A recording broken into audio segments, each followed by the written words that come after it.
ఒక బైబిల్ పండితుడు ఏమన్నాడు తెలుసా? సోషల్ మీడియా టాక్సిక్ అని అన్నాడు. అంటే విషపూరితమైంది. పాడైపోయినటువంటి మందు ఎలాంటిదో, పాడైపోయినటువంటి టాబ్లెట్ ఎలాంటిదో సోషల్ మీడియా అలాంటిది అని అన్నాడు. అలాంటి సోషల్ మీడియా మధ్యన ఇరుక్కుపోయినటువంటి మనం మరియలాగా మన గుండె మీద చేసుకొని ఐ యామ్ ప్యూర్ అని ఎంతమంది అనగలరు? మై ఫ్రెండ్స్, ఒకవేళ మీరు ప్యూర్ కాకపోతే దేవుడు వదిలిపడేస్తాడా? I don't mean that. నా ఉద్దేశం అది కాదు.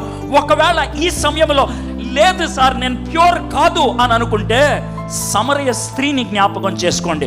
దేవుడు సమరయ స్త్రీని ఎందుకు వాడుకున్నాడు? Not because of her purity, తన పవిత్రతను బట్టి కాదు, తన యథార్థతను బట్టి. యేసు ప్రభువారు అంటున్నాడు, నువ్వు 5 మగవాళ్ళతో జీవించావు, ఇప్పుడు 6వ వాడు నీకు సంబంధించిన భర్త కాదు అని అంటే ఏయ్ అని ఆమె ఓట్రించలేదు, ప్రశ్నించలేదు.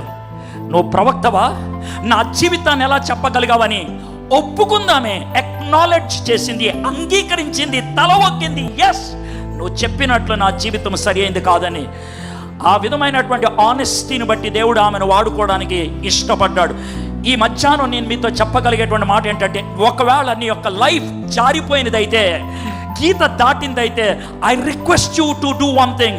Like Mary, be honest. యథార్థంగా ఉండండి. వాట్ యు ఆర్ ఇన్సైడ్, లోన ఏంటో బయట అదే చూపించుకోవడానికి దేవుని సన్నిధిలో మీరు ప్రయత్నం చేస్తే బాగుంటుంది.